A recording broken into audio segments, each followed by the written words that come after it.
Bismillahirrahmanirrahim. Assalamualaikum warahmatullahi wabarakatuh. Faya ahbaballahi wa ahbab rasulihi sallallahu alaihi wasallam, usi nafsi wa iyyakum bitaqwallahi faqad fazal muttaqun, fala tamutunna illa wa antum muslimun. Faqala ta'ala, ya ayyuhalladzina amanu taqullaha haqqa tuqatih wa la tamutunna illa wa antum muslimun. Kami hormati dan semoga senantiasa dimuliakan oleh Allah Subhanahu wa Ta'ala. Izinkan kami menyebut keluarga besar Pasundan dengan segala yang tercakup di dalamnya, baik dalam pertemuan kita ada dari Paguyuban, Yayasan Pendidikan Tinggi, Universitas Pasundan, serta segala yang terkait dengan Pasundan, dan izinkan kami termasuk bagian di dalamnya menjadi keluarga besar dari Pasundan, karena saya pun terlahir dari Tatar Pasundan. Sampurasun, mohon maaf, mohon izin, dan semoga kita semua disempurnakan oleh Allah Subhanahu wa Ta'ala dalam nilai-nilai kemuliaan, kemanusiaan, dan sebagai hamba Allah yang taat kepadanya, insyaallah. Amin. Baik, secara singkat karena waktu kita juga terbatas, dan setelah tadi mendapatkan beberapa arahan yang kami juga menyimaknya, terima kasih, kami sangat belajar dari semua uraian-uraian tadi. Semoga dengan itu kami bisa menyampaikan kembali dengan lebih baik, dengan lebih mendapatkan pencerahan dari para profesor, para guru-guru besar, para dosen-dosen, dan kita semua insyaallah. Tema kita melanjut silaturahim dalam bingkai 3N. Ya, dalam bingkai 3N. Nyantri, Nyunda, Nyakola. Pertama kita turunkan dulu tentang definisi silaturahim. Ini menjadi penting karena ini menjadi asas atau pokok perbincangan kita di pagi menuju siang hari ini. Bagaimana bisa nyantri, Nyunda, Nyakola dalam satu dasar, satu pokok yang kita sebut dengan nama silaturahim. Kata silaturahim, setidaknya kalau kita bedah anatominya, itu akan terhubung pada dua akar kata utama. Pertama silah, dan kedua rahim. Dan keduanya disepakati tentu berasal dari bahasa Arab yang kemudian diserap menjadi bahasa Indonesia atau bahkan kemudian dalam bahasa Sunda sekalipun. Izin saya uraikan terlebih dahulu sehingga kita bisa mengenal kedalamannya dan merasakan bagaimana wawasan yang bisa dibangun dari kata ini, termasuk nanti makna dan cakrawalanya digambarkan oleh Al-Quran dengan demikian komprehensif. Kalau kita tuliskan dengan dasar bahasa Arabnya, maka kita akan temukan kalimatnya berbentuk seperti ini. Satu, silah. Kemudian yang kedua yang kita sebut rahim, itu dasarnya seperti ini, belum menjadi sifat, masih menjadi rahmun, ya. Ya, silatur rahim. Ya, seperti ini bentuknya.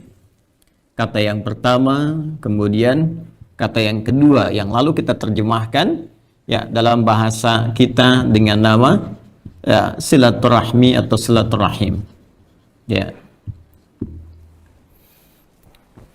Kata silah ini menunjuk pada satu sifat, keadaan, atau bahkan karakter yang infinitifnya bersumber dari kata wasala. Ya, wasala diseakar dengan kata wasala, yasilu, silatan wa wusulan, ya. Wusulan wasilatan. Asalnya dari kata wasala, yang berarti sesuatu yang sampai, sesuatu yang terhubung, sesuatu yang terikat dengan kuat. Ya, sesuatu yang terhubung dengan kuat sehingga sulit untuk dipisahkan hubungan ini sekalipun kita berada dalam satu dimensi, ruang, bahkan waktu yang berbeda. Ya, dari sini kita menemukan turunannya ya dalam konteks beribadah dinamakan dengan kata solat. Ya, solat pun ada turunan dari sini. Ya, ada akar kata yang terhubung ke sini, hibrida. Ya, dari kata wasala, yasilu, wusulan, wasilatan. Ya. Solat, kenapa dinamakan dengan solat? Karena saat kita menunaikan ibadah ini, kita terhubung dengan Allah Subhanahu wa Ta'ala. Ya, hasil dari terhubung inilah yang kemudian menjadikan kita terkoneksikan secara vertikal, secara rabbani dengan Allah dalam setiap keadaan. Ya, karena itulah orang-orang yang berhasil sholatnya di Quran surah keempat An-Nisa di ayat yang ke-103. Di paling kanan di mushaf standar agak sedikit ke atas, ya, Quran surah keempat An-Nisa di ayat 103. Allah menyampaikan, فَإِذَا قَضَيْتُمُ الصَّلَاةَ, maka jika kalian telah tuntas mengerjakan sholat itu, keberhasilan sholat yang ditunaikan itu akan memberikan sebuah ciri. Apa cirinya? فَذْكُرُوا, Anda akan terhubung dengan Allah. Zikir itu terhubung, ingat, kan? Terhubung, ingat. Maka orang yang sholatnya itu benar, tuntas dikerjakan, kata Allah, maka dia akan punya konektivitas, punya hubungan dengan Allah, ingat dengan Allah, nggak terbatas di ruang di tempat dia sholat. Jadi bukan berarti ketika ingat Allah itu di masjid saja, atau di musola saja, atau di tempat dia membentangkan sajadah kemudian menunaikan sholat. Saat sholat dia ingat Allah, ya. Tapi keberhasilan itu dibuktikan, kata Allah, ketika dia selesai menunaikan sholat, maka sholat akan memberikan dampak pada dirinya, teringat, terhubung dengan Allah bahkan pasca sholat. Dia berangkat kembali ke kantor, ke kampus, ke pekerjaan lainnya, bahkan dia berusaha, berdagang, ada yang ke mall dan sebagainya. Nah, dalam konteks kegiatan itu pun masih terhubung dengan Allah. Sehingga ketika terhubung itulah, karena Allah itu maha baik, innallaha thayyibun la yaqbalu illa thayyiban, kata Nabi SAW dalam hadis beliau. Karena Allah itu maha baik, maha suci, ketika kita terhubung dengan Allah, maka seluruh nilai-nilai kebaikan tadi pun terkoneksikan pada diri kita. Sehingga orang yang sholat itu, selesai sholatnya, walaupun dia ada di pekerjaan, mustahil dia berbuat yang buruk. Maka saat berjalan, dia akan berjalan dengan baik. Saat bekerja, dia akan bekerja dengan baik. Saat bertutur, dia bertutur dengan baik. Kenapa? Karena dalam mengerjakan aktivitas itu terhubung dirinya dengan Allah Subhanahu wa Ta'ala yang maha baik. Itulah sebabnya turun Quran surah ke-29 Al-Ankabut di ayat ke-45 itu. Bagaimana menunjukkan keberhasilan orang yang sholat, kata Allah, innas salata tanha 'anil fahsya wal munkar. Sungguh menggunakan nun taukid di sini, ya, hamzah dengan nun inna, ya, harfu nasbin wa taukidin, ya, tansibul isma wa tarfa'ul khabara mabniun 'alal fath la mahalla lahu minal i'rab. Demikian di gramatikal bahasa Arab. Huruf nasab itu asalnya, ya, asalnya dalam falsafah bahasa di ilmu loghah itu menancapkan sesuatu dengan kuat dan tidak goyah. Ya, makanya orang Arab berkata, nasaba rajulu asahu 'alal ardi, seorang menancapkan tongkatnya di bumi begini, yaitu menandakan sesuatu yang kuat dan tidak goyah. Ya, taukid untuk menguatkan, menegaskan. Jadi seakan Allah ingin memberikan kesan kepada kita, hei, tancapkan dalam keyakinanmu yang kuat, yang paling dalam, jangan goyah. Aku tegaskan, kalau sholatmu benar, kata Allah. Karena itu menggunakan alif lam, ya, seperti artikel the dalam bahasa Inggris. Kalau kita katakan car, itu banyak sekali mobil dimanapun. Tapi kalau kita katakan the car, yang ini, bukan yang lain. Maka ketika di dalam Al-Quran diksi sholat, itu selalu menggunakan alif lam kalau dia menunjuk pada ibadah, ya, atau dhamir menunjukkan bentuk ma'rifat, ya. Salat pertama Al-Baqarah ayat 3, alladzina yu'minuna bil ghaib wa yuqimunas shalah. 43, wa aqimus shalah, ya kan? Ya, kemudian 45-nya wasta'inu bis sabri was shalah. Demikian seterusnya. Selalu menggelikan alif lam, ya, selalu menyandingkan dengan alif lam, seakan memberikan kesan salatnya bukan salat biasa. Jika sholat ditunaikan dengan benar, sesuai aturannya, menjadikan konektivitas kita terhubung kuat dengan Allah, maka dampaknya pasca sholat, dia akan terjaga dalam kebaikan, terbebas dari dua sumber keburukan. Baik itu, fahsya, keburukan yang bersumber dari syahwat, pornografi, porno aksi, LGBT dan turunannya, kata-kata jorok, kotor dan sebagainya, itu fahsya. Atau keburukan yang bersumber dari nafsu perut dan akal.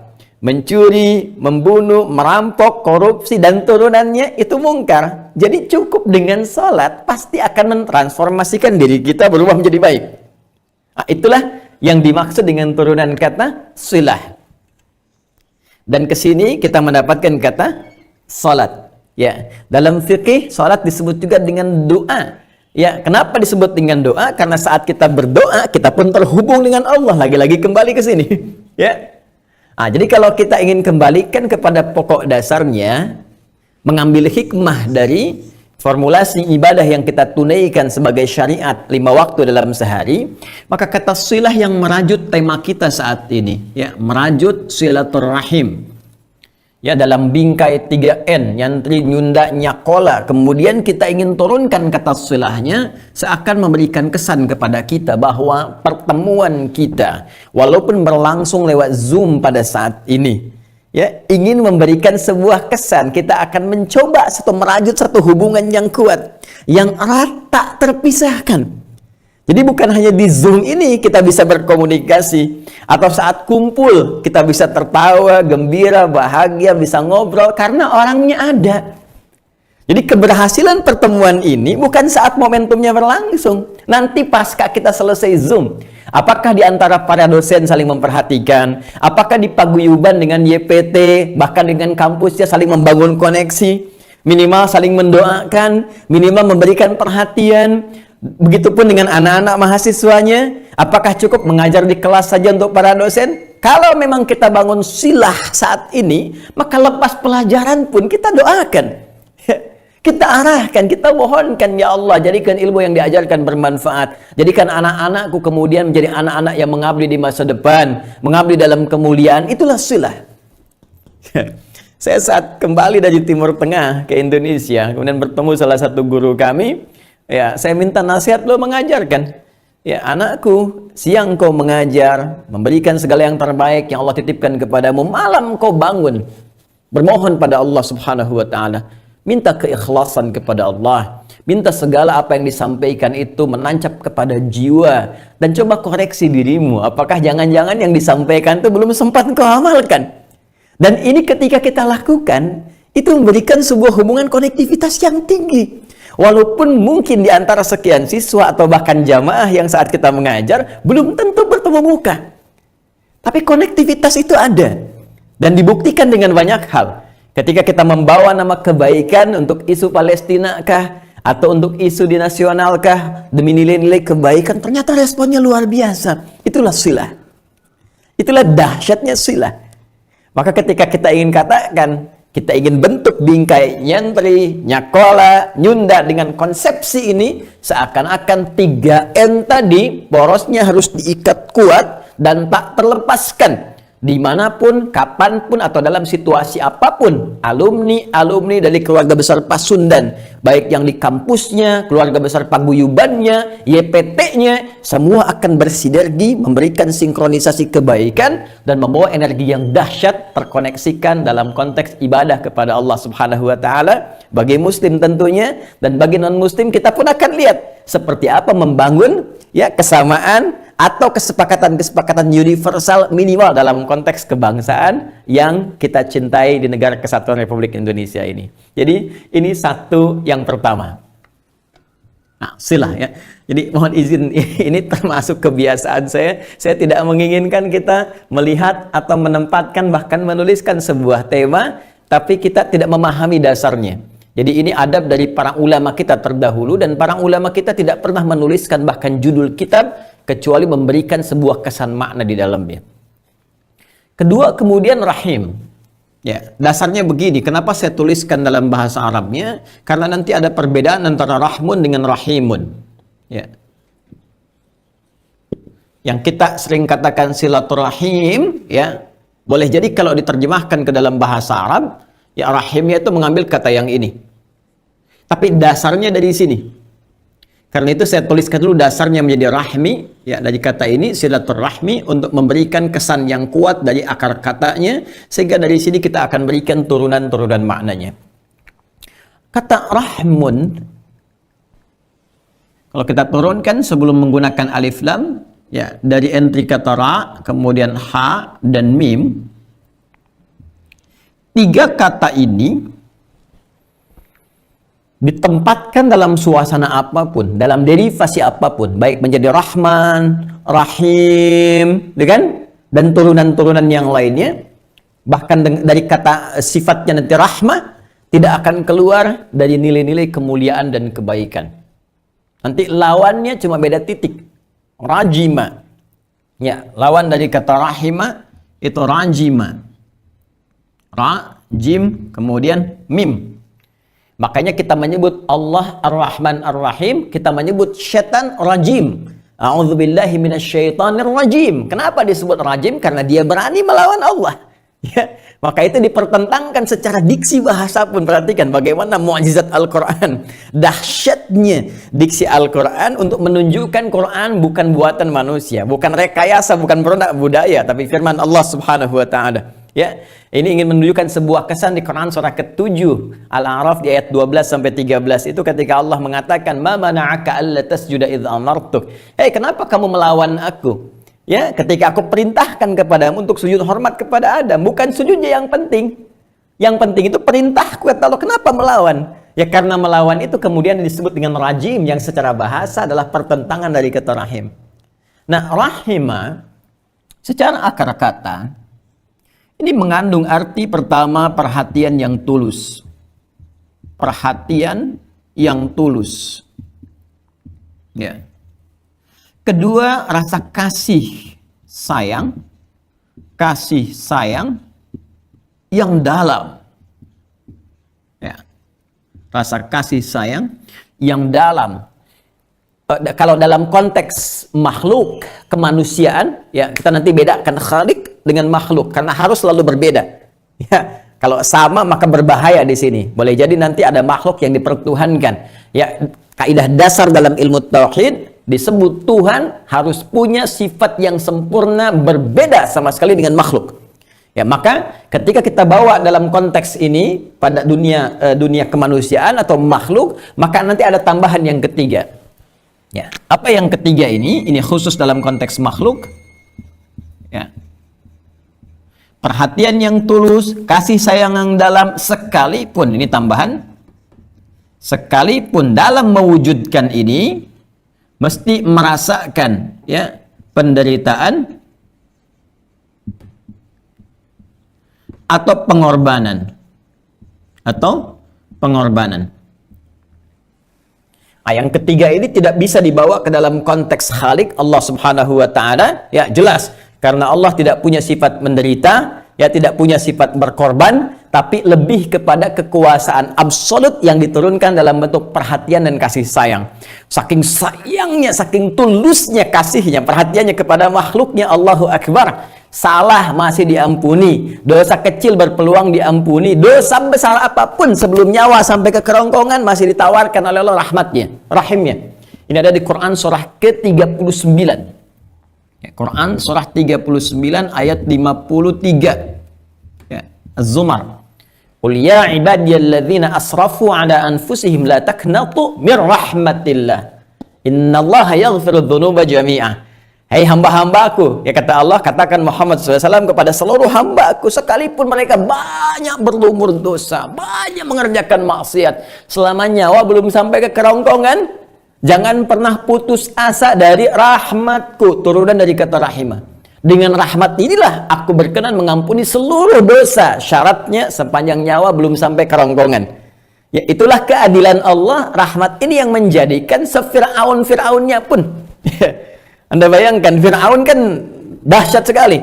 Mengaku Tuhan, ana rabbukumul a'la, gitu kan? Hobi bunuh orang, di Al-Baqarah 49 itu dan turunannya. Tapi masih sempat diberikan oleh Allah dengan sifat keadilannya, rahmatnya dengan diutus bahkan 2 nabi sekaligus. Ya, untuk satu Fir'aun 2 nabi, Musa dan Harun. Dan itu pun masih diminta oleh Allah, diperintahkan untuk berdakwah dengan lembut. Di Quran surah ke-20 Thaha ayat 43 sampai 44 kata Allah, idhhaba ila fir'auna innahu tagha. Musa dan Harun datanglah kepada Fir'aun, dakwahi dia, ya dia telah menyimpang dari kekuasaan. Jadi yang disoal bukan kekuasaannya, dan Islam mendorong setiap orang untuk sukses. Kalau ingin karir silahkan dengan puncak yang tertinggi di birokrasi, diplomasi, bahkan di akademisi misalnya, ya. Kalau ingin kaya silahkan sekaya-kayanya, tapi gunakan untuk maslahat. Ketika menyimpang, datanglah agama untuk mengembalikan pada tuntunan yang benar supaya tidak merugikan pelakunya. Jadi orang Islam itu, Masya Allah, ketika datang risalah Islam tidak akan menurunkan seseorang dari kedudukan, tapi lebih memuliakan kedudukannya dengan nilai-nilai kebaikan. Dan dahsyatnya, faqula lahu qawlan layyina la'allahu yatadzakkar aw yakhsha. Kata Allah, katakan dengan lembut, dakwahi dengan santun, dengan baik. Boleh jadi dengan kesantunan itu terbersit di jiwanya, sadar dan mulai merasa takut dengan Allah sehingga dia merubah pola hidupnya, kebijakannya dan turunan-turunan yang lainnya. Dalam konteks itu pun diutus 2 nabi, 2 rasul. Cuma sayang Firaun tidak mengambil kesempatan itu. Jadi bukan nggak dapat hidayah, diberikan cuma nggak diambil. Saat nyawa di kerongkongan, barulah kemudian dia memutuskan untuk kembali dan terlambat itu. Ya, ini kata rahim bila dilekatkan pada Allah Subhanahu wa taala nanti ada kaitannya. Bila kita turunkan dalam konteks hubungan kita secara kemanusiaan, dan ini yang coba kita biasakan secara fitrah di lisan kita. Ada momentum kita berkumpul, kita katakan silaturahim, kan? Ba'da Idul Fitri kita katakan silaturahim. Walaupun temanya bisa berbeda, halal bihalalkah, ya pertemuan kebangsaankah, tapi selalu fitrah ini muncul. Maka ketika kita turunkan ini dalam konteks kehidupan makhluk, dalam konteks kemanusiaan, maka kita akan mendapatkan sebuah makna yang sangat spesial yang diberikan, diisyaratkan oleh Al-Quran. Bagaimana membangun satu hubungan yang erat, yang tak terpisahkan, tidak dibatasi oleh ruang, waktu, bahkan dimensi, yang dengan itu tetap memberikan perhatian yang tulus. Tetap memberikan kasih sayang yang begitu dalam, tanpa pamrih. Bukan karena jabatan saya perhatikan yang lain. Bukan karena kekuasaan, karena harta, saya memperhatikan, saya menyayangi. Bukan, karena memang tuntutan itu yang memberikan secara fitrah saya menyayangi. Saya memberikan perhatian. Itulah rahim. Dan dalam konteks ini, dalam konteks kehidupan kemanusiaan, terkadang memunculkan dalam konteks memberikan kasih sayang ini, rasa pengorbanan yang dalam, atau bahkan juga keadaan yang membuat kita seakan merasakan penderitaan, walaupun ujungnya kebahagiaan. Contoh, bukankah saat seorang ibu itu mengandung, merasakan satu penderitaan dalam tanda petik, ya? Miring kanan sulit, miring kiri sulit, kan? Terlentang juga apalagi dijaga-jaga betul dan pengorbanannya luar biasa. Waktu, tenaga, pikiran. Untuk apa? Untuk memberikan perhatian yang tulus, kasih yang sangat dalam kepada satu sosok yang dikandung di dalam rahimnya.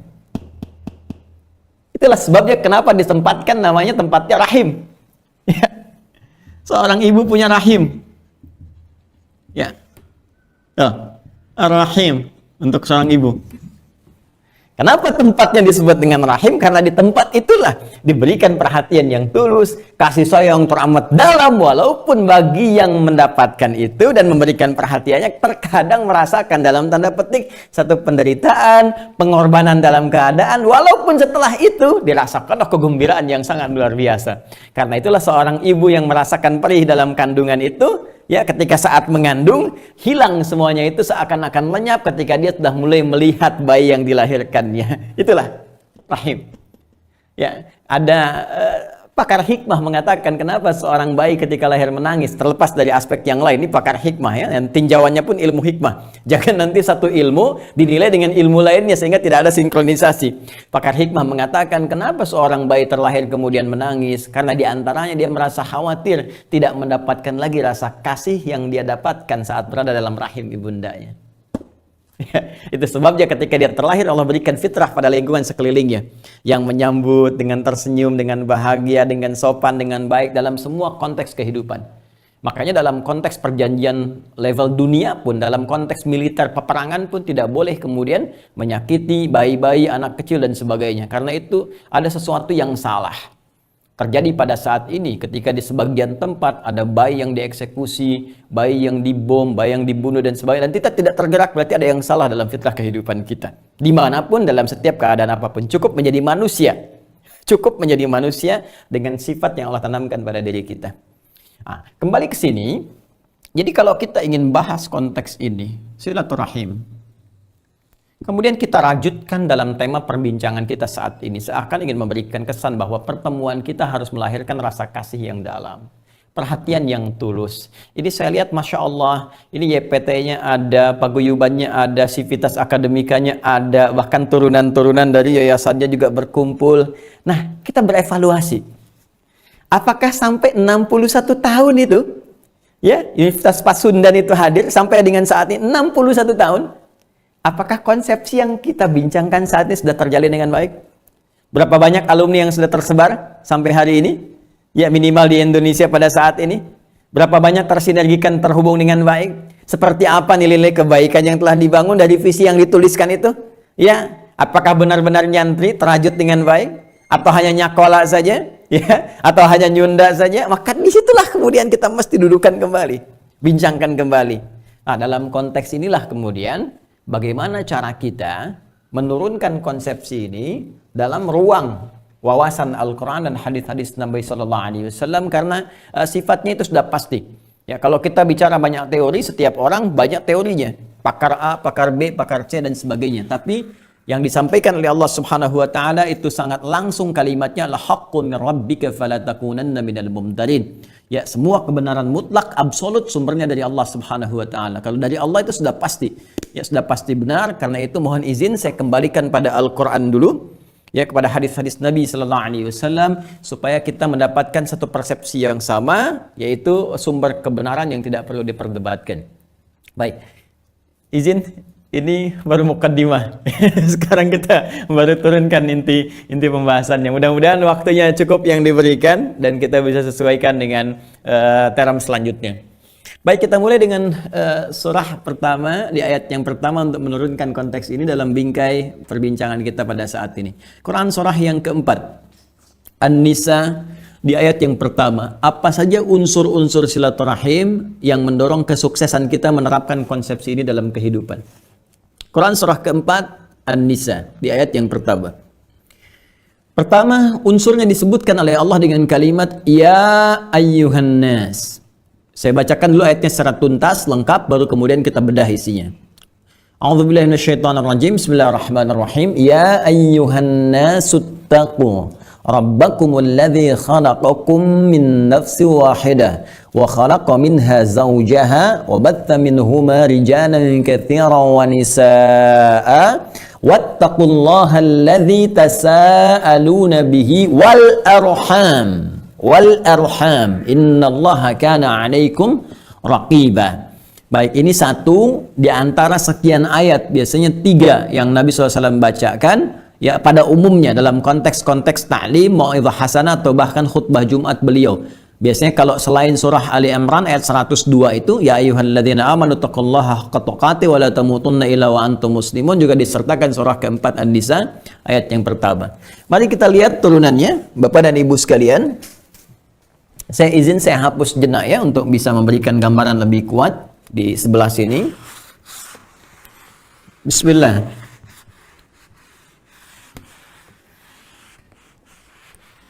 Unsur silaturahim bahkan disebutkan bentuknya jama dalam Al-Quran dengan kata arham, setidaknya dimulai oleh Allah Subhanahu wa taala dengan kalimat ya ayyuhan nas. Ya, seperti ini. Ya, kemudian ayyuhan nas.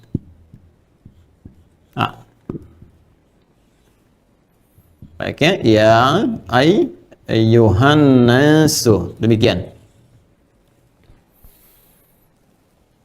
Kita harus sepakat dulu ya, dalam ayat ini dicermati, dianalisis oleh para ulama, tentunya para pakar di bidangnya, ahli Al-Quran, ahli asbabun nuzul, ahli ulum-ulum dan sebagainya, ya secara singkat menyampaikan bahwa jika pembuka ayat kalimatnya dibuka dengan kata ya ayyuhan nas, wahai seluruh manusia, maka risalah yang ditampilkan oleh Al-Quran sifatnya universal. Ya, sifatnya universal. Tidak terikat dengan faktor akidah atau keimanan saja. Karena ketika Allah ingin memberikan informasi atau bahkan perintah, larangan, mengkhitab dalam bahasa Arab, ya, pada hambanya yang beriman saja secara spesifik, maka kalimatnya menggunakan kata amanu. Ya ayyuhalladzina amanu. Yang telah beriman dia harus buktikan keimanannya dengan ibadah kepada Allah. Maka muncul perintah salat misalnya, maka perintah salat dibuka dengan kalimat iman. Al-Baqarah di ayat ketiga, alladzina yu'minuna bil ghaib, iman dulu, wa yuqimunas shalah.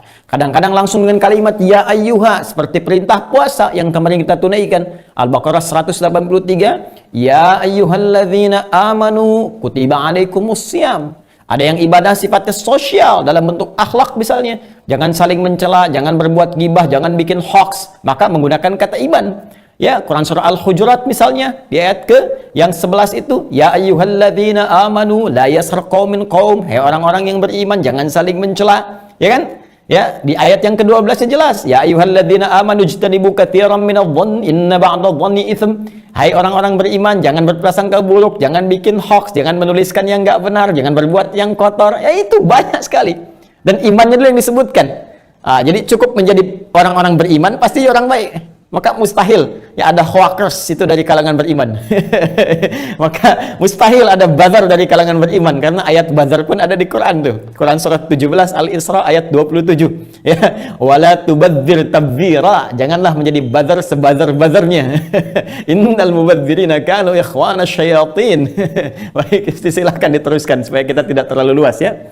Nah, ini konteksnya iman. Diikat oleh nilai-nilai transendental, ketakwaan kita, ada pesan profetik untuk menyembah Allah Subhanahu wa taala. Tapi kalau risalahnya, kalimatnya menggunakan kata nas, manusia, maka pesan yang dibangun, kesan yang ditampilkan itu sifatnya universal. Mengikat seluruh konteks yang terkait dengan nilai-nilai kemanusiaan sekalipun keyakinannya berbeda. Itulah dahsyatnya Islam. Itulah keindahan Al-Quran. Jadi Allah tidak memaksa orang-orang untuk beriman kepadanya, tapi diberikan kemudian petunjuk, ya. Yang petunjuk ini mengikat satu konsekuensi. Dalam rahimnya dia sudah beriman, kemudian terlahir dijaga imannya saking sayangnya Allah. Maka diberikan petunjuk oleh Allah karena harus ada keadilan. Diberikan akal, diberikan pikiran, diberikan keadilan, silahkan diberikan petunjuk untuk mendekat, untuk beriman kepada Allah. La ikraha fid din, tidak ada paksaan dalam agama, tapi semua punya konsekuensi ketika kembali. Saking sayangnya Allah diberikan petunjuk untuk mengenal Allah dan beriman kepadanya. Yang paling menarik, ketika kemudian diturunkan Al-Quran pada Nabi Muhammad SAW, ada konsepsi-konsepsi universal untuk mendukung ya kedamaian, ketentraman, kemakmuran dalam konteks kehidupan di muka bumi. Dan konteks inilah ketika datang kepada kita, pedoman yang bersifat universal, panggilannya kemudian khusus dengan kalimat ya ayyuhan nas, wahai seluruh manusia. Baik, saya akan gali dulu di sini 3 kata ya. 1 huruf ya, 2 ayyuha, 3 an-nas. Ya, ini disebut dengan harfun nida. Saya mohon izin lebih ilmiah ya, karena ini suasana kampus dan saya akan coba agak pelan-pelan sedikit sehingga mudah tercerna dengan baik ya. Tanpa bermaksud mengajari, hanya mengingatkan saja. Ya ayyuhan nas, ya ini harfun nida, huruf panggilan. Disebutkan di dalam Al-Quran setidaknya sebanyak 361 kali. Huruf nida itu di gramatikal bahasa Arab itu ada 14. Ada a, ada aya, ada wa, ada ya, dan seterusnya. Tapi di antara 14 itu yang paling fleksibel dan mencakup semua maknanya itu cuma 1, yaitu ya. Dia bisa memanggil yang dekat, nidaul qarib, memanggil yang menengah, nidaul mutawassit, dan memanggil yang jauh, nidaul ba'id. Jadi semua turunan-turunan baik jarak ataupun ungkapan permohonan dan turunannya itu semua terwakili oleh huruf ya. Saking fleksibel, efektif, dan efisiennya bahasa Al-Quran.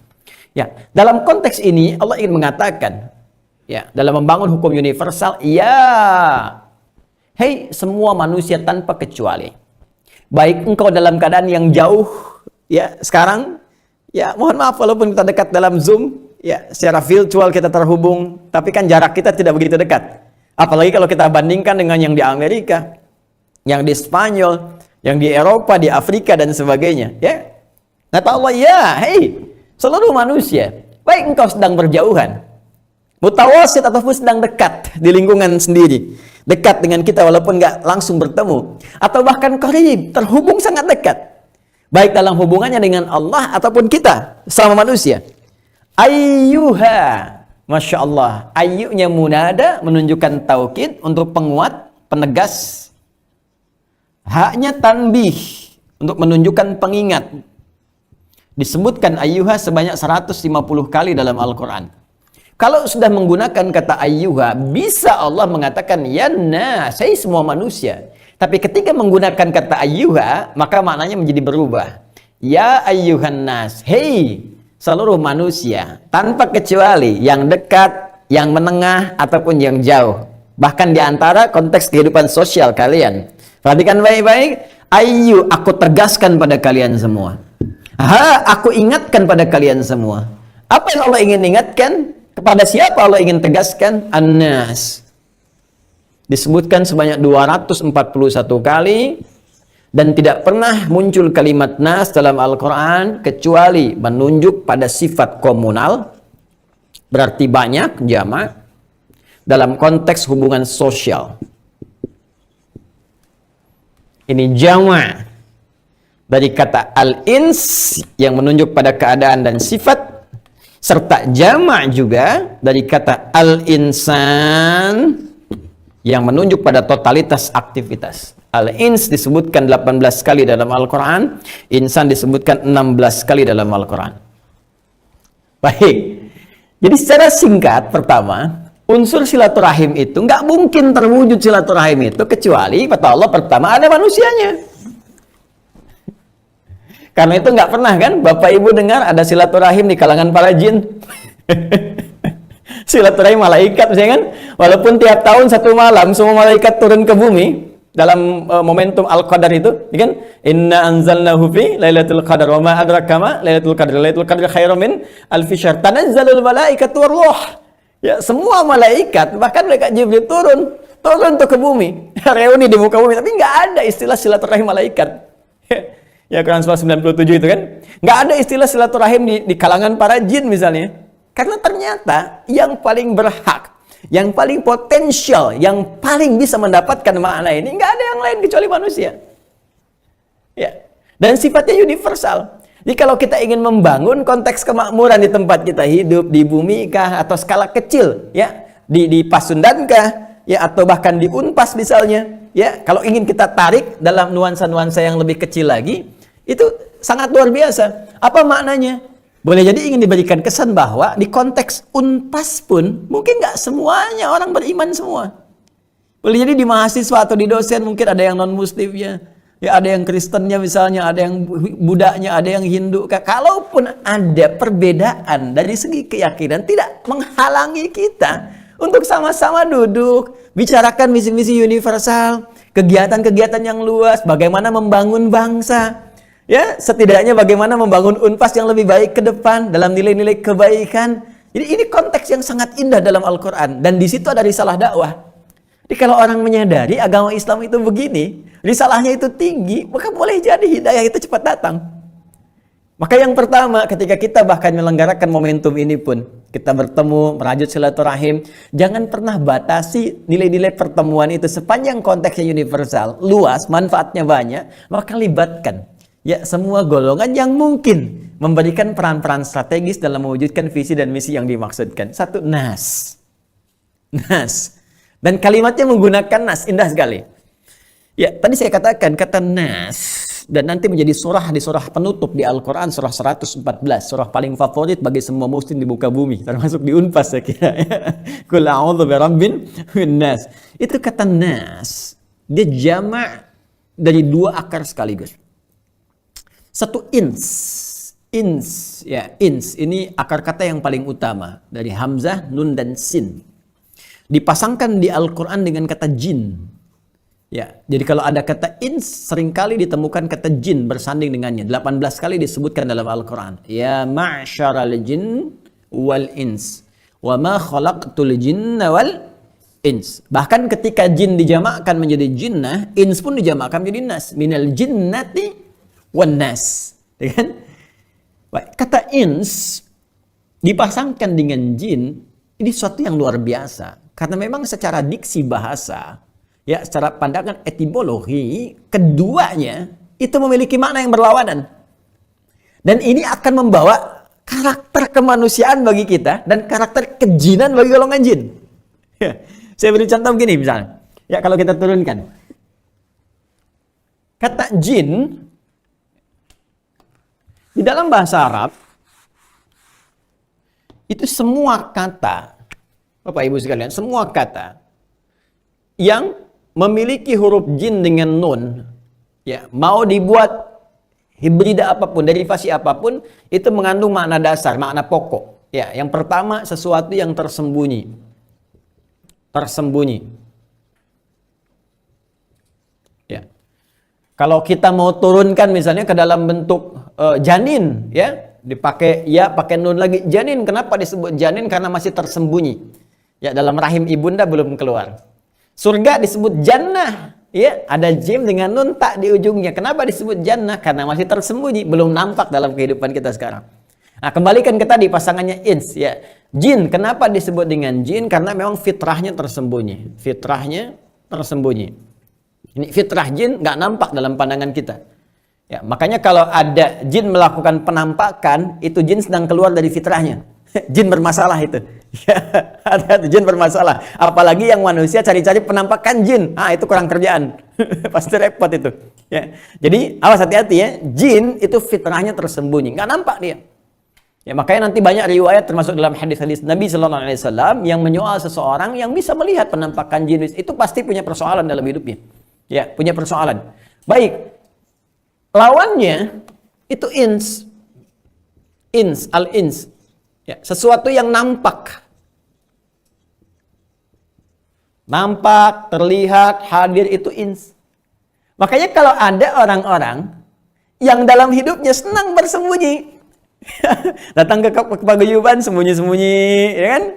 Mau rapat di EPT lewat pintu yang sembunyi-sembunyi, masuk kampus mahasiswa sembunyi-sembunyi. Ini menunjukkan bahwa orang itu bukan sedang jadi jin, ya, sedang punya masalah. Karena secara fitrah ini itu tampak. Ini itu tampak. Apalagi ketika ini dibawa dalam konteks hubungan sosial, menjadi nas. Kan jamaknya menjadi nas. Kalau ini terhubung menjadi nas. Nas itu kalau konteks manusia-manusia bertemu, kemudian berhubungan secara sosial. Nah, dalam konteks hubungan sosial itu, nggak semuanya, Bapak Ibu sekalian, punya sesuatu yang lancar, hubungan yang tentram, tidak. Boleh jadi yang tadinya nampak, kok sekarang nggak pernah nampak. Coba deh ya. Yang biasanya ketemu, nggak ada, itu pasti punya masalah. Ada persoalan, gampang. Rumus Qur'annya itu sederhana sekali. Ya, yang biasanya diundang rapat datang, sekarang nggak ada, dikontak nggak balas, ya, dihubungi nggak bisa, itu pasti ada persoalan. Nah, konteks inilah yang kemudian ingin dirajut kembali, diikat kembali. Dengan rasa kasih, dengan perhatian, sehingga ini tuh menjadi hilang. Ya, problem-problem tadi, persoalan-persoalan tadi menjadi bisa diurai kembali. Dalam bahasa Arab kalau ada benang kusut yang kusut terus diurai kembali sampai kemudian lurus lagi, maka orang Arab akan berkata begini, hilul ahbal. Benang-benang itu telah diurai sehingga menjadi lurus kembali. Ketika lurus dia katakan halal. Ah, sudah nggak ada masalah nih. Udah lurus. Tenang, bisa dipakai apapun, buat merajut, buat apapun. Tuh. Ini diambil secara kiasan, kinaya dalam bahasa Arab, diambil secara majas, diterapkan dalam konteks kehidupan. Jadi kalau ada orang punya masalah seperti benang kusut dan diurai kembali menjadi lurus, maka orang Arab berkata hilul mushkilah. Ya, persoalannya telah bisa diuraikan sehingga tenang kembali. Ketika tenang, dan nggak ada masalah lagi, nggak ada problem lagi, sehingga pergaulan lancar, enak bicara, enak ngobrol, enak nyari solusi, maka orang Arab akan mengatakan halal, nggak ada problem. Makanya makanan halal nggak ada problem, istri halal nggak ada problem, kedudukan halal nggak ada problem, lawannya haram, ada problem di situ. Makanya ketika selesai kita Idul Fitri, misalnya kan ada momen tertentu kita katakan halal bi halal.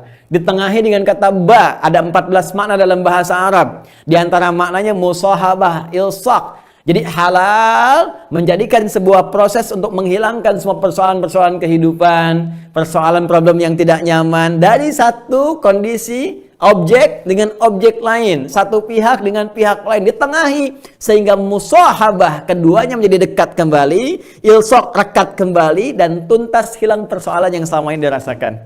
Itulah halal bi halal. Jadi bukan makanan artinya, walaupun nanti dalam kata halal ada makanannya. Al-Baqarah 168 ya. Nah, ini saya ingin tarik ke sini. Jadi dalam konteks hubungan ins sebagai bentuk singular dari kata nas, maka problem pertama kata Allah, unsur silaturahim mesti ada manusianya. Tapi tidak semua manusia ketika akan berkumpul itu punya hubungan yang sama. Boleh jadi ada yang tidak lancar, ada yang kurang bagus komunikasi, ada yang punya persoalan. Maka disinilah letaknya penting kita menurunkan kata insan untuk mengembalikan kepada fitrah. Kalau nggak sepakat dalam pandangan itu biasa, tapi pasti kita sepakat dalam fitrah. Apa fitrahnya? Maka diturunkanlah kemudian akar dari kata nas ini. Satu, nampak. Yang kedua, lembut. Baik, harmoni. Jin sebaliknya. Kasar. Ya. Jin itu sudah bawaannya. Ya, mohon izin sekali, bawaan jin itu kasar, nggak ada kelembutan. Makanya nggak ada orang kemasukan jin jadi lembut misalnya kan. Ada orang kemasukan jin bisa izin Zoom meeting. Ya punten Pak, badeng giring Zoom. Nggak ada. Orang kemasukan jin itu pasti meracau, mengacau, tindakannya itu buruk. Itu sudah pasti. Manusia beda. Manusia ketika terlahir Allah memberikan sifat-sifat kebaikan dalam dirinya. Ada fitrah kemuliaan. Ya karena itu seburuk-buruk apapun itu punya hati yang baik sebetulnya. Kalau nggak percaya silakan. Ya, pencuri pun nggak mau dicuri. Ketika mencuri pasti hatinya akan protes, itu nggak benar. Ya, kalau nggak percaya silahkan cek saja. Anda dari sini misalnya mencoba untuk menggunakan perkakas orang lain, Anda ke masjid kenakan sendal orang lain, pasti hati Anda akan menolak. Hati Anda pasti akan menolak. Koruptor pun nggak mau dikorupsi. Ya, koruptor punya perusahaan, karyawannya ngambil, nyuri, dia katakan, kamu mencuri ya, korupsi kamu. Padahal dia pun membentuk perusahaan itu dari hasil korupsinya. Jadi ada fitrah kebaikan dalam diri manusia, itu sesungguhnya yang bisa diaktifkan. Jadi kalau ada perbedaan pendapat dan sebagainya yang kita tidak sepakat, setidaknya kita bisa sepakat dengan fitrah kelembutan tadi, fitrah kebaikan tadi. Karena itulah ketika manusia terlahir dalam kehidupan, membawa fitrah kebaikan ini Allah jaga dengan nilai-nilai syariat supaya kebaikannya itu terus berkembang, terus baik. Ya karena itu ketika seseorang dalam silaturahim mungkin ada perbedaan pendapat, ya, beda pandangan, jangan sampai dengan perbedaan itu melahirkan permusuhan, karena pada aslinya, fitrahnya mengandung nilai-nilai kebaikan. Masya Allah lah kita ciptakan sama-sama manusia, ya, sama-sama hamba, sama-sama punya tugas pengabdian. Mungkin kita berbeda pandangan, beda pendapat dalam A, tapi kita punya persamaan-persamaan yang mungkin dari persamaan itu kita bisa meniti jalan-jalan kebaikan bersama. Inilah ins yang beda dengan jin. Ya, makanya kalau ada orang-orang yang hidupnya kasar, ya, mohon maaf sekali, lisannya berubah jadi kasar, ya, tindakannya berubah jadi kasar, itu boleh jadi ada yang salah dalam pergaulannya, kata Nabi. Ada yang salah. Ya, maka itu Al-Quran menurunkan Quran surah ke-49 ayat 13 untuk membentengi itu semua bagi orang-orang beriman. Ya, kata Allah, ya ayyuhan nasu inna khalaqnakum min dzakarin wa untha wa ja'alnakum syu'uban wa qabaila lita'arafu inna akramakum indallahi atqakum. Ya Allah turunkan risalah takwa untuk membentengi orang-orang Islam, orang-orang beriman supaya tetap baik dalam kehidupan. Ya, karena kata Nabi, kullu mauludin yuladu 'alal fitrah, semua yang terlahir itu punya fitrah. Fitrah itu ada dua, fitrah keagamaan, ya, sebagai kaitan roh kita, spiritual kita, kedua fitrah kebaikan. Makanya jadi manusia itu pasti baik. Kalau ada orang yang tidak baik, kata Nabi cuma satu masalahnya. Ya, lingkungannya. Fa abawahu yahwidani au yunasrani au yumajjisani. Dalam konteks kehidupan yang luas, ini lingkungannya membentuknya jadi salah. Ya, salah bergaul dengan orang tertentu, salah mendapatkan masukan, salah mendapatkan informasi, salah nonton berita, salah baca, salah mendengar, dan turunan-turunan yang lainnya. Itu yang menjadikan perilaku menjadi kotor, menjadi buruk. Jahiliyah kan menjadi buruk, menjadi jahiliyah karena lingkungan yang membentuk itu buruk. Tapi ketika dirubah lingkungannya dengan diutus Rasulullah, diturunkan Al-Quran, bisa bertransformasi dari jahiliyah menjadi khairu ummah. Itulah dahsyatnya. Ya, karena itu saya kira penting ya di lingkungan Unpas ini untuk menghidupkan aura-aura kebaikan. Ya, bagaimana kita bisa menata misalnya lingkungan kampus yang sehat, yang baik, ya. Bukan hanya dari faktor pengajarannya. Kalau pengajaran cuma transformasi pengetahuan, tapi lingkungan itu penting. Syiar-syiar yang dibangun, moto-moto yang ditampilkan, ya, membentuk nama-nama ruangan yang bagus sehingga melahirkan aura yang enak gitu. Ya, keadaan yang nyaman, termotivasi orang untuk berlomba dalam kebaikan. Ya, ini bagian yang pertama dalam konteks kehidupan. Ya, sebagai bentuk singular dari kata nas sekaligus jadi unsur perekat dalam silaturahim. Kemudian ketika konsepsi ini ingin kita bawa dalam bentuk beraktivitas. Ya, tadi ada dasar kelembutan, dasar kebaikan, dasar harmoni. Lalu kita ingin tuangkan dalam konteks pergaulan kita. Kita bawa secara personal untuk bergabung dalam konteks kehidupan sosial. Maka pembawaan personal kita, membawa fitrah ini oleh Al-Quran disebut dengan al-insan namanya. Ini dia poinnya. Insan. Ya, jadi fisiknya oleh Allah disempurnakan dengan baik.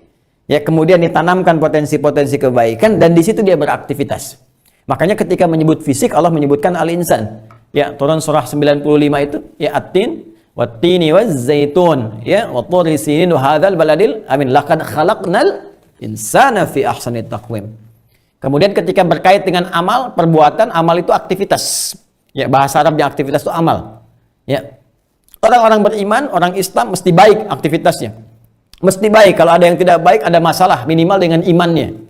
Ya, minimal dengan imannya, karena iman itu pasti akan mendorong pada kebaikan. Makanya ketika orang beraktivitas, beramal, ada iman di dalamnya, iman merubah pekerjaan menjadi baik. Ya, pekerjaan yang didorong oleh iman jadi baik disebut soleh namanya. Soleh. Makanya muncul istilah amal soleh. Jamaknya amilus solihat. Di dalam Al-Quran konsepsi amilus solihat selalu dahulu dengan kata iman. Atau disandingkan dengan kata iman. Ya, paling gampang surah ke-103, Al-Asr. Allah berfirman, wal 'asr innal insana lafi khusr illa alladzina amanu wa 'amilus shalihat. Jadi cukup kalau kita beriman, mengatakan beriman, maka akan ada nanti pancaran dalam tubuh kita dari jiwa takwa kita.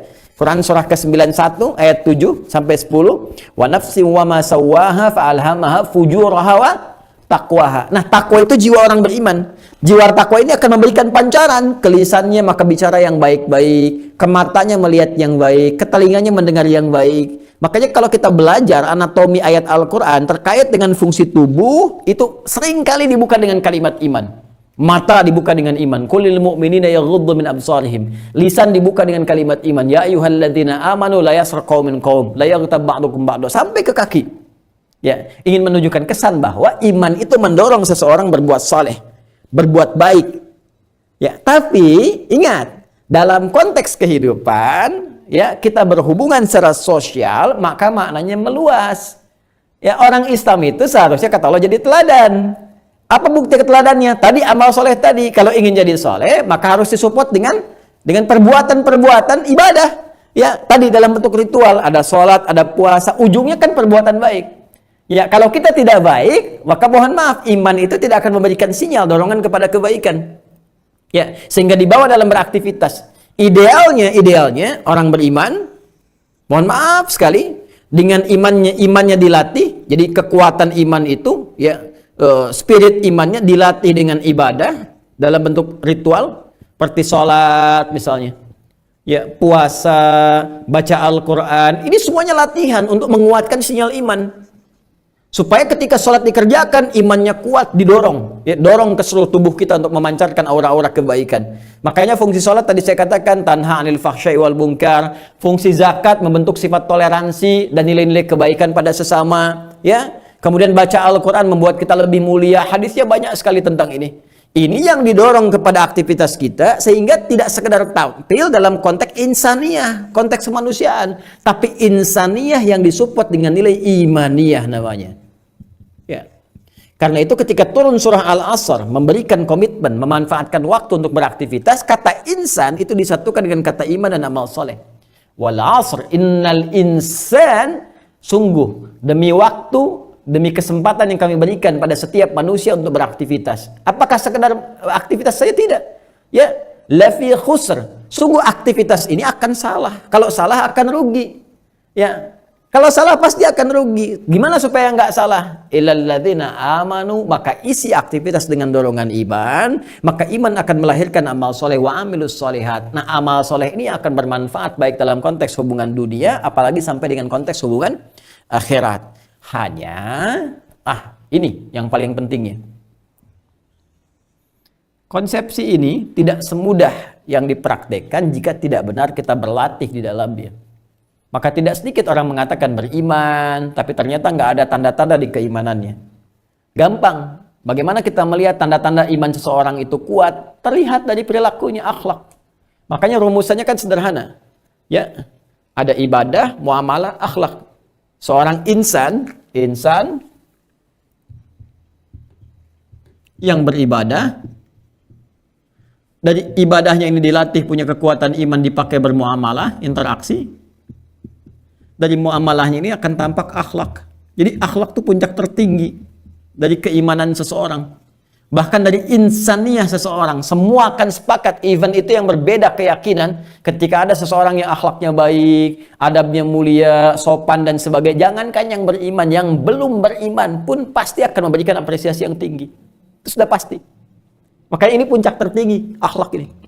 Maka lihat, ya, jika ada orang-orang yang tampilannya akhlak yang mulia, tuturnya baik, ya, tindakannya bagus dan sebagainya, ini menunjukkan bahwa ya aktivasi imannya kuat luar biasa. Tapi kalau kita lihat dalam konteks kehidupan, mohon maaf, ya dia mengatakan muslim, alhamdulillah. Dia mengatakan beriman, tapi masih senang berselisih. Ya, senang membangun hubungan yang tidak harmoni, senang bikin hoax, senang mencela. Ini menandakan bahwa sinyal-sinyal imannya itu agak redup. Mesti dibersihkan kembali, dikuatkan kembali, di-charge lagi. Ya, supaya meningkat lebih baik lagi. Ini yang menyebabkan kemudian pengaruhnya nampak pada hubungan kemanusiaan, hubungan sosial secara luas. Ya, saya mau bicara skop internal dulu di kalangan orang beriman.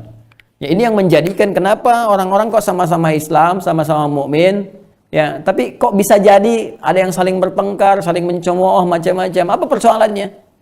Boleh jadi persoalannya, ya, bukan persoalan karakternya, tapi persoalan sinyal imannya yang tidak disupport lewat amal soleh tadi. Karena mungkin faktor lingkungan, ya, karena kurang dekat kepada nilai-nilai ibadah ini. Bisa dilihatlah, ya, bagaimana sholatnya, bagaimana interaksi dengan Qur'annya, bagaimana ketakwaannya kepada Allah Subhanahu wa taala dilakukan dengan benar. Karena ada orang yang kata Al-Qur'an pun bahkan kata hadis yang terlihat nampak seperti soleh tapi tindakannya luar biasa salah. Ya, itu di Al-Kahf nanti ayat 103 sampai 104. Ya, kelihatan seperti orang soleh tapi tindakannya salah. Bahkan ada yang di hadis Muslim itu disebutkan senang berselisih. Ya, kok bisa ngaji, ikut pengajian, ngaji Quran kok saling selisih sana sini. Ya, saling klaim sana dengan sini, yang menghadirkan permusuhan. Bahkan ada di antaranya kata Nabi yang nanti menumpahkan darah, tembak sana, bom sini, mengatakan Allahu Akbar gitu kan. Nah, itu mesti hati-hati. Mesti hati-hati. Ya, saya waktu kejadian bom di Jalan Tamrin itu, saya sedang di Lampung, itu langsung ada pertanyaan dari jamaah, Ustadz, apakah bom di Jalan Tamrin termasuk jihad fisabilillah? Saya bilang, Mas, sependek pengetahuan saya, jihad fisabilillah itu jihad di jalan Allah, bukan di Jalan Tamrin. Jadi ada konsepsi yang salah gitu kan? Karena cara beragamannya keliru, lingkungannya dibentuk itu salah. Maka dari itu ketika kita akan katakan silaturahim, ya, silaturahim ingin dirajut kembali, suasana yang baik, rasa kasih, kedalaman dan sebagainya, minimal tarik itu dalam konteks kemanusiaan kita. Karena tidak disebutkan dia dengan ins, ya, dengan nas, kecuali sumbernya dari ins yang punya kelembutan. Dan pasti punya tuntutan untuk bergantung satu dengan yang lainnya. Kamu nggak akan hidup sendirian. Anda berinteraksi dengan orang lain, bekerja dengan orang lain. Unpas jadi unpas itu karena ada dosennya, ada rektornya, ada dekanatnya, ada mahasiswanya. Dekan nggak mungkin jadi dekan kalau nggak ada fakultasnya. Di fakultas nggak bisa fakultas kalau nggak ada jurusan. Jurusan nggak bisa jadi jurusan kalau nggak ada mahasiswanya. Mahasiswa nggak bisa mahasiswa, nggak bisa jadi mahasiswa kalau nggak ada dosennya. Demikian seterusnya. Karena itu semua tatanan aktivitas kita dibentuk oleh Al-Quran secara sadar dan secara baik. Hei, duduklah. Pertama dengan nilai-nilai kemanusiaan, bahwa kita membutuhkan orang lain. Kalau kita butuh pada orang, kenapa harus mencela orang lain? Kita itu butuh pada manusia, butuh pada orang lain, tapi kita mencela orang lain. Maka apakah pantas kita membawa risalah kebaikan? Ya, dan membangun suasana yang harmoni sementara kita mencela dan menyoal satu dengan yang lainnya. Ini konsepsi kemanusiaan yang dibangun oleh Al-Quran. Maka dari itu, baik yang beriman, yang belum beriman, atau bahkan di Unpas misalnya mohon izin, tidak semuanya Muslim, boleh jadi ada yang Kristen, ada yang lainnya, dan seterusnya. Maka sepakatlah dalam nilai-nilai kemanusiaan dulu. Untuk saling berdamai dalam beraktivitas, membangun kesejukan, karena kita butuh orang lain, bahkan untuk mensupport aktivitas kehidupan kita. Apalagi bagi orang-orang yang telah mengatakan dirinya beriman. Baik. Lanjut, masih ada waktu ya? Insya Allah. Baik, mudah-mudahan masih ada waktu ya. Kita teruskan dulu ayat ini, baru satu bagian ya. Nah, Ya ayyuhan nasu, hai semua orang-orang, hai semua manusia yang berinteraksi secara sosial. Maka bawalah nilai-nilai kemanusiaan dalam hidupmu. Sekalipun engkau tidak semuanya sempurna. Kalau saya turunkan lebih dalam lagi, Ibnu Abbas radhiyallahu taala anhuma itu bagus sekali, beliau turjuman Al-Qur'an menafsirkan kata al-insan yang nanti dikutip oleh Ibnu Manzur dalam kitabnya Lisanul Arab. Ya, kata beliau, innama summiyal insanu insanan li'annahu 'indama uhida ilaihi fanasiya.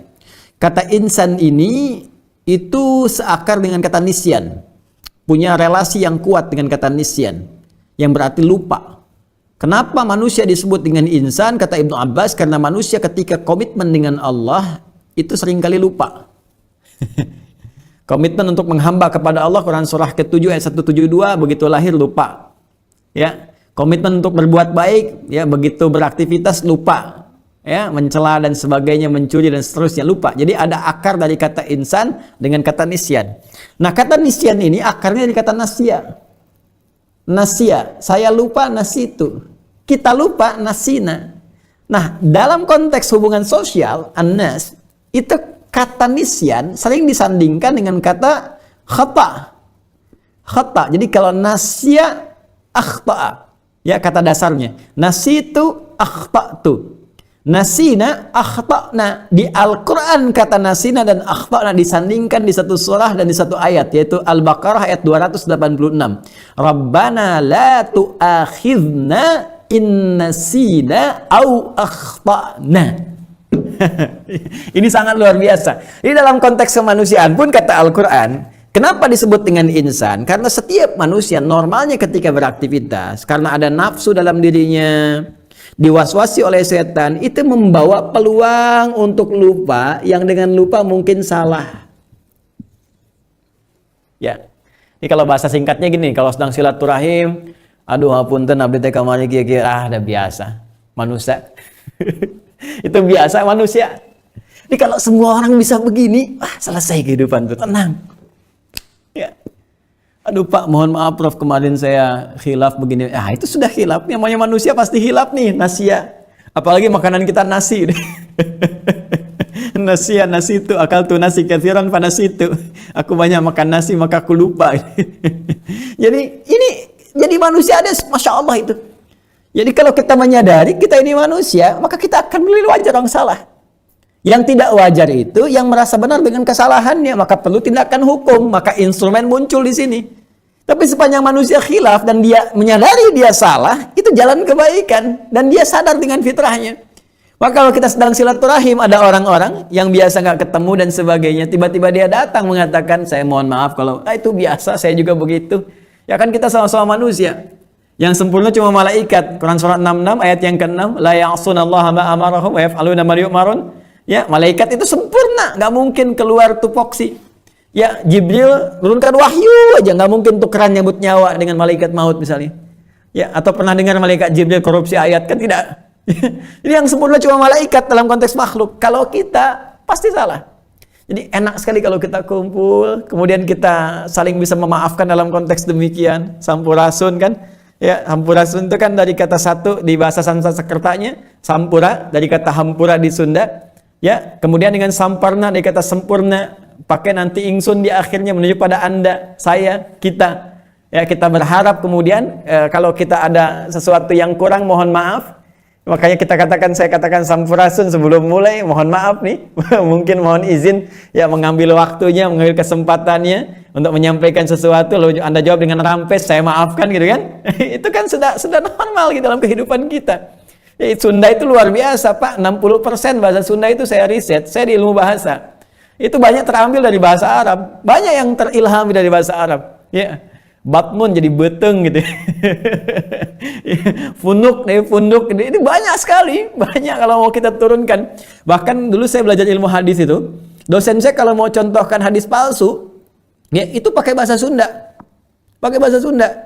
Ya, ini saking banyaknya hadis palsu menyebar di masa-masa fitnah kubra itu kalau mau paling gampang pakai bahasa Sunda. Afdalud dahri bi faisil laili kucifa wa kulifa wa ubina hatta karusa udangu fa idza bukhila fadhuhila fa faduriba unuku thalatha marat hatta utiha rahu syaikhan. Syaikhan itu kan di ilmu hadis Bukhari Muslim, tapi syaikhan di sini dua orang sepuh. Ya, dari Sunda dua-duanya. Mungkin yang satu di Bandung, satu Sukabumi, deh, hubud dunia. Afdalud dahri, daharnya paling afdol. Bifai silele, sarang pais lele, kucipa, pasian kecap sakedik, wa kuripa, sarangkan kerupuk, wa ubina, pasian abon sakedik, hatta karusa udangmu, sehingga terasa udangnya. Faidha bukhila, apabila kabehelan, faduriba unuku, maka pukula punduknya telah tamarat 3 kali, hatta utiha, sampai utah. Rahu Syaikhan, diriwayatkan oleh dua orang sepuh Sukabumi sareng Bandung gitu. Itu contoh hadis yang gramatikalnya benar, tapi isinya salah. Tapi itulah dahsyatnya Sunda. Jadi saya ingin katakan Bapak Ibu sekalian, betapa kita ini beruntung, alhamdulillah diciptakan Allah sebagai manusia, bukan yang lainnya, karena punya fitrah-fitrah kebaikan, apalagi beriman kepada Allah. Maka konsepsi ini sempurna. Ya, saya teruskan. Ya ayyuhan nasu taqu rabbakum. Unsur kedua, kalau silaturahim ingin sukses, maka Allah katakan mesti ada unsur takwa. Ya, ini sebagai penutup saya kira. Karena kesananya hanya turunan-turunan untuk penjelas saja. Ya. Ya ayyuhan nasu taqu. Ini bentuknya perintah, ittaqu. Ya. Perintah untuk menunaikan takwa. Saya dorong ke sini ya. Ittaqu bentuk jama dari kata ittaqi. Ittaqi itu bentuk fi'il amr, kata perintah. Ya. Kata dasarnya dari ittaqaya taqi. Dari situ terambil dari kata wiqayah, wiqayah menjadi takwa. Ya. Secara singkat, takwa itu kita bisa definisikan sebagai puncak segala kebaikan, sumber kebaikan, kumpulan kebaikan. Kebaikan. Ya. Nanti di dalamnya ada semua sifat-sifat baik, jujur, sabar, tawadu, dan turunannya qanaah. Itu kalau dikumpulkan jadi takwa. Ya, kalau dikumpulkan jadi apa? Jadi takwa. Ini poinnya. Jadi ini menghimpun semua sifat-sifat baik, jujur, sabar, ya, dan turunannya. Orang takwa, bentuk tunggalnya disebut dengan taki namanya. Taki. Kalau satu. Ya. Kalau jama' disebut muttaqun atau muttaqin. Ya, dzalikal kitabu la raiba fihi hudal lil muttaqin. Taki ditemukan di Quran surah ke-19 Maryam ayat 11 sampai dengan 15. Ya Yahya khudil kitaba biquwwah wa atainahu al-hukma sabiyya wa hananan min ladunna ya wa zakatan wa kanat taqiyya wa barran biwalidayhi wa lam yakun jabbaran asiyya wa salamun alayhi yawma wulida wa yawma yamutu wa yawma yub'atsu hayya. Taqi itu orang yang baik. Nih, orang yang mampu mengumpulkan nilai-nilai kebaikan. Dan dia punya level. Ya, semakin meningkat, maka unggul. Unggul dalam bahasa Arab disebut dengan tafdil namanya. Ya, formulasinya menjadi af'al. Makanya disebut dengan af'alut tafdil di ilmu nahwu. Maka orang takwa, kalau semakin takwa disebut atqa namanya. Ya, taqi orang takwa, orangnya. Ya, kalau dia unggul ketakwaannya, banyak mengumpulkan nilai kebaikannya, maka disebut atqa namanya. Atqa. Ya. Jelas ya? Nah, baik. Sekarang kita lihat, dalam konteks kita membangun silaturahim, untuk mewujudkan interaksi sosial yang baik, maka modal untuk membangun kebaikan universal ini, kalau dalam suasana kampus yang baik, kampus yang harmoni, ya, kemudian nilai-nilai intelektualitas yang juga baik, karena banyak intelektual sekarang yang pintar-pintar tapi kurang baik, ya kan? Hubungan yang baik, komunikasi yang baik dan sebagainya, maka modalnya nggak ada yang lain kecuali kata Allah, kecuali takwa. Harus kumpul orang sifat-sifat kebaikannya. Maka di dalam interaksi itu mesti ada kejujuran, mesti ada qanaah, mesti ada ketawaduan, mesti ada kesabaran dan turunan-turunan yang lainnya. Ya, maka tidak ada yang bisa mengumpulkan itu kecuali sifat takwa. Nah, sifat takwa ini sebetulnya potensinya sudah ada dalam setiap jiwa manusia. Sudah ada. Ya, tinggal dia sinyalnya kita dihidupkan, dimunculkan. Ya, dari mana kita tahunya? Di Quran surah ke-91. Quran surah 91. ayat 7 sampai 10. Wa nafsin wa ma sawwaha, dan demi jiwa manusia yang telah disempurnakan penciptaannya dengan masuknya roh ke dalam tubuh kita, maka menjadi nafas. Diserap ke dalam bahasa Indonesia menjadi nafas, bisa bernafas. Ya. Di dalam nafas itu ada takwa, fa'alhamaha fujuraha wa taqwaha. Jadi sebetulnya secara potensi, ya, kita punya potensial atau potensi di dalam bahasa Indonesia untuk berbuat baik dalam kehidupan. Makanya semua manusia itu punya potensi jujur. Ya, non-muslim pun yang belum beriman itu bisa jujur. Bisa jujur. Ya, bisa sabar, bisa ada potensi sabarnya. Bisa rendah hati, kita akan temukan ada nilainya. Ya, tapi bedanya apakah semua itu dikerjakan untuk ibadah karena Allah atau tidak. Ini untuk menunjukkan nanti konsepsi akhiratnya. Ya, karena dalam konteks kehidupan dunia Allah adil. Turun Quran surah 25 ayat 23, wa qadimna ila ma 'amilu min amalin faja'alnahu haba'an manthura. Kalau ada orang baik di dunia untuk dunianya saja tapi dia tidak beriman, ya sampai dia meninggal dunia, Allah balas kebaikan di dunia. Maka akan dikenang sebagai orang baik, pahlawan dalam kehidupan konteks nasional dan sebagainya. Tapi saat ke akhirat, maka konsepsinya berbeda, dimensinya lain. Ya, kita ke Malaysia saja pakai hukum Malaysia yang berlaku, ke Singapura pakai hukum Singapura. Buang sampah sembarangan nggak berani, gitu kan? Dan turunannya kenapa? Karena hukum Singapura yang berlaku. Nah, sekarang masa kita ke akhirat mau bawa hukum Indonesia? Mau bawa hukum Pasundan? Mau bawa hukum Bekasi? Nggak mungkin. Maka hukum akhirat yang berlaku. Maka akhirat menjadikan hukumnya diikat oleh kata iman. Karena itu ketika kita akan kembali ke akhirat, ya kalimatnya jelas. Quran surah kedua ayat 25. Wabasyiril ladzina amanu, iman dulu, wa amilus solihat annalahum jannatin tajri min tahtihal anhar. Pengen surga, pengen kebaikan, pengen rahmat ketika akhirat, maka konsepsinya berubah, maka diikat dengan nilai-nilai keimanan. Tapi sebelum sampai ke nilai keimanan, kita akan sepakat dulu dengan nilai-nilai kemanusiaan. Apa di antaranya? Di antaranya fitrah ini. Fitrah, nilai-nilai kebaikan.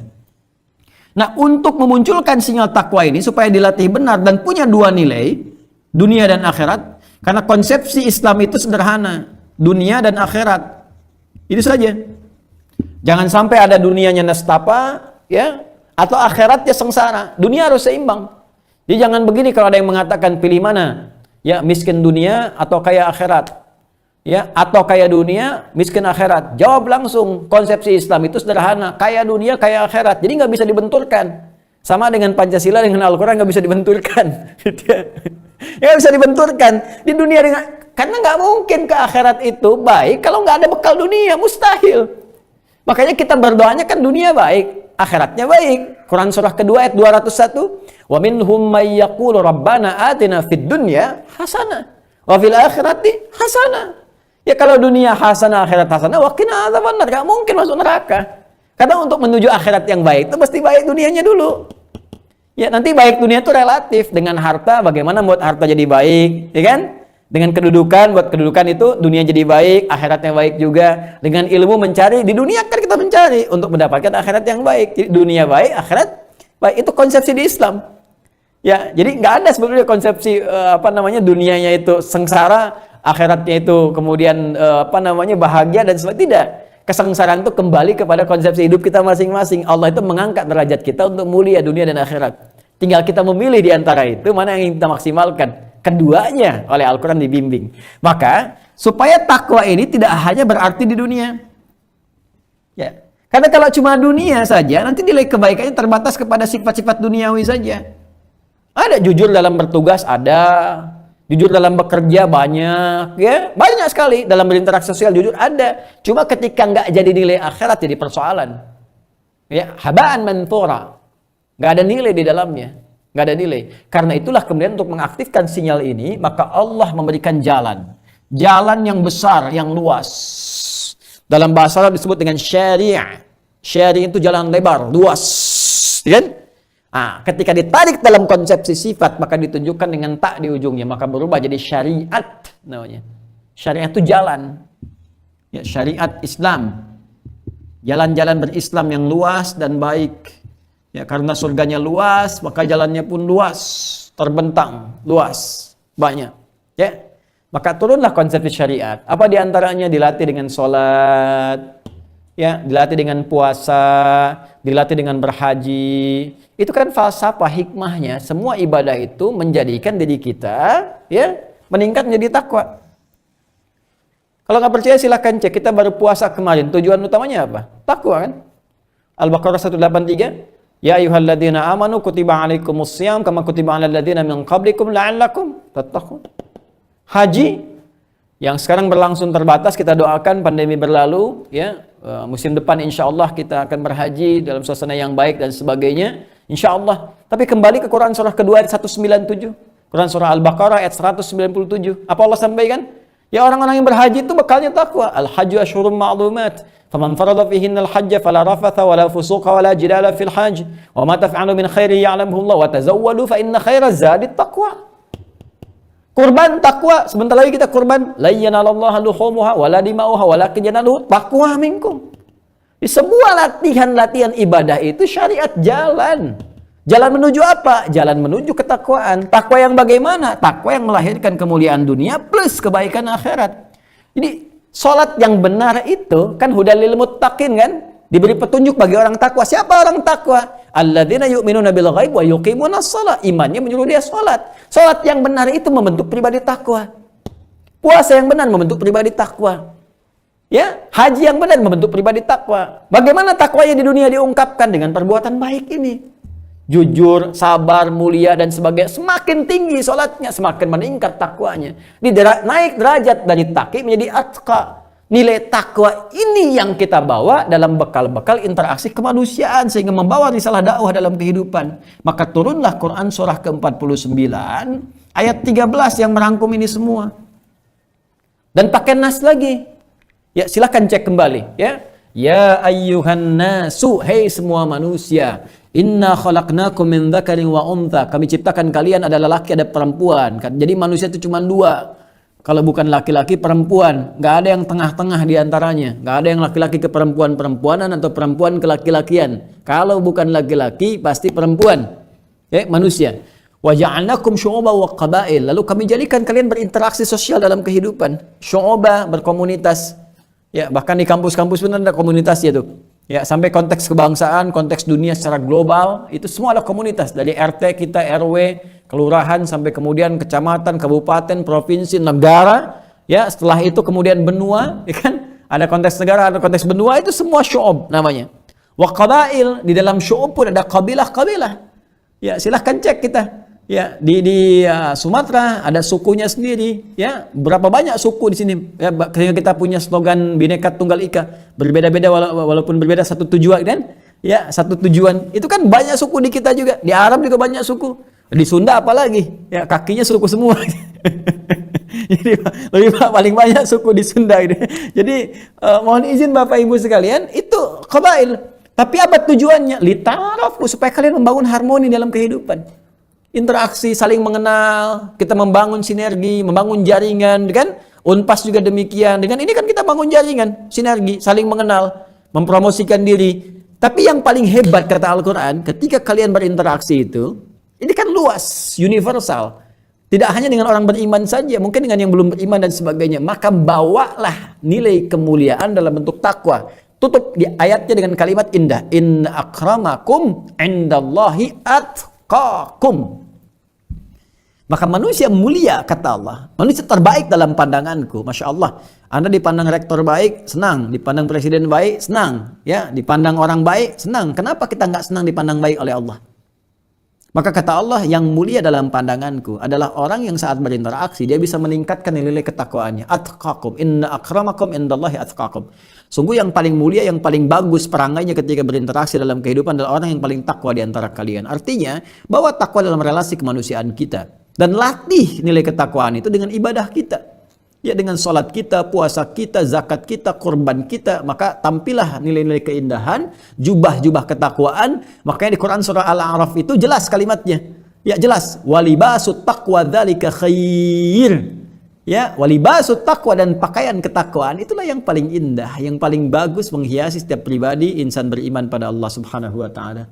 Nah, kalau sudah seperti ini, maka ayatnya tinggal tambahan-tambahan keterangan saja kepada kita. Dalam maksud tambahan itu kelengkapan untuk interaksi sosial kita.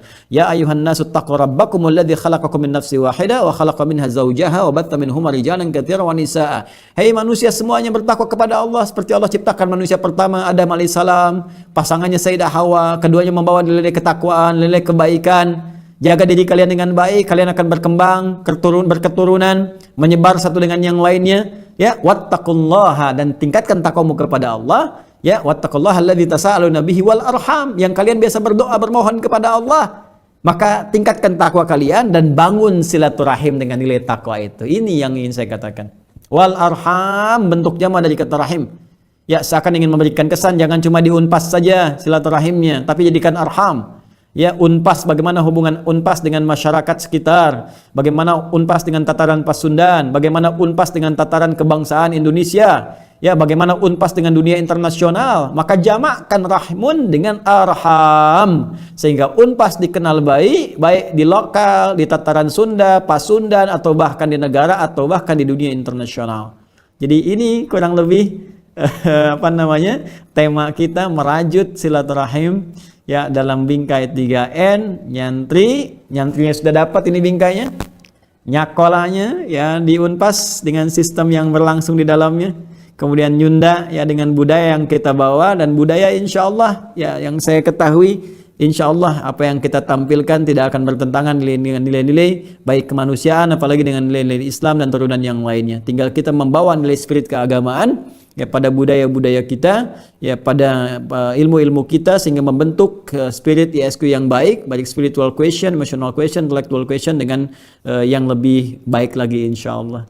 Saya kira itu yang bisa saya sampaikan kembali dari guru-guru kami yang telah mengajarkan kepada kami. Tidak bermaksud mengajari Bapak Ibu sekalian, hanya menyampaikan kembali apa yang telah guru-guru kami sampaikan. Semoga dengan itu kita semua menjadi ingat dan mengoreksi diri kita pribadi dan menjadi lebih baik untuk ke depan. Saya kira itu yang bisa saya sampaikan. Mohon izin bila ada yang kurang berkenan, dan mohon bisa diluruskan kalau ada yang kurang tepat. Saya dengan senang hati ingin memperbaiki. Alhamdulillahi Rabbil Alamin. Nahmaduka ya arhamar rahimin. Hamdan kama 'allamtana an nahmadak. Wa nashkuruka syukran kama 'allamtana an nashkurak. Antal muqaddim, antal muakhir, biyadikal khair, innaka 'ala kulli syai'in qadir. Wassalli wa nusallimu ala afdhalil anbiya'i wal mursalin. Habibika ya Allah ya arhamar rahimin Sayyidina Muhammad wa ala alihi wa sahbihi ummati ila yaumiddin. Allahumma rabbana la tada' lana fi maqamina hadha wa fi kulli maqamin dhanban illa ghafartah. Ya Allah, kami mohon ya Allah dengan sangat, jangan jadikan siapapun di antara kami saat ini, baik di tempat ini atau dimanapun, hamba-Mu yang penuh dengan lumuran dosa, kecuali Engkau telah ampuni segala dosa-dosanya. Wala hamman illa farajtah. Jika ada di antara kami yang saat ini terhubung berada dalam kegelisahan ya Allah, maka mohon tenangkan keadaan jiwanya. Wala asiran illa yassartah. Jika ada yang tengah mengalami kesulitan dalam hidupnya, di rumah tangganya, pekerjaannya, kehidupan sosialnya, maka mohon dengan ketakwaan mereka kepadamu ya Allah, ringankan, hilangkan ya Allah segala kesulitannya. Wala maridan illa syafaitah. Dan siapapun yang tengah Engkau uji dengan penyakit seberat apapun ya Allah, maka mohon angkat dan sembuhkan segala penyakitnya. Allahumma adzib 'anil ba'sa wad-dharra wa khasatan jaiha corona. Ya Allah, kami mohon ya Allah, angkat, hilangkan segala penyakit yang menimpa menerpa kami, khususnya pandemi Covid-19 ini ya arhamar rahimin. Berikan kami hikmah terbaik untuk belajar dari segala ujian ini ya Allah. Berikan ketangguhan, peningkatan kualitas kehidupan kepada kami untuk menata kehidupan yang lebih baik ya arhamar rahimin. Allahumma ya Allah, barik lana jami'an wa barik khasatan ya Allah fi kulli a'ilati Unpas ya arhamar rahimin. Ya Allah, anugerahkan keberkahan, kebaikan kepada kami semua, khususnya kami mohonkan kepada seluruh keluarga besar Unpas ya arhamar rahimin. Berikan kebaikan kepada keluarga-keluarga kami, berikan kemuliaan, bimbingan, rahmat dan takwa kepada kami ya arhamar rahimin. Allahumma wahidna ya Allah, wahidna wa jadidna tafruqah.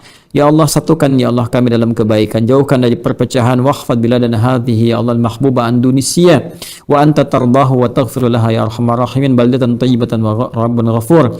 Ya Allah, kami mohon, kami mencintai negeri ini ya Allah, kami mencintai bangsa kami, mohon jaga, berikan keberkahan kepada Indonesia yang kami cintai ini ya Allah. Berikan rahmat-Mu kepada kami ya arhamar rahimin, dan berikan Engkau ridha kepada negeri kami ya Allah. Berikan segala kebaikan yang untuk memakmurkan negeri ini dalam konteks kebaikan yang Engkau ridhai. Allahumma rabbana atina fid dunya hasanah wa fil akhirati hasanah wa qina adzabannar. 'Allimna ma yanfa'una wafiqna bima ta'allamna ya Allah, warsyudna wahdina ya Allah na'mal ma ta'allamna bih. Anugerahkan segala kebaikan dunia ini yang mampu kami capai, kemuliaan di akhirat mampu kami raih. Jauhkan kami dari segala murka-Mu ya Allah. dan mohon anugerahkan keberkahan dalam ilmu yang kami pelajari. Bimbing kami untuk mengamalkan apa yang telah kami pelajari, dan ridhahi ya Allah, berkahi apa yang telah kami amalkan dalam kehidupan kami. Bifadlika subhana rabbika rabbil izzati amma yasifun wa salamun alal mursalin wa akhiru da'wana subhanakallahumma bihamdika nashhadu an la ilaha illa anta nastaghfiruka wa natubu ilaik walhamdulillahi rabbil alamin. Terima kasih untuk seluruhnya. Salam dari kami semua.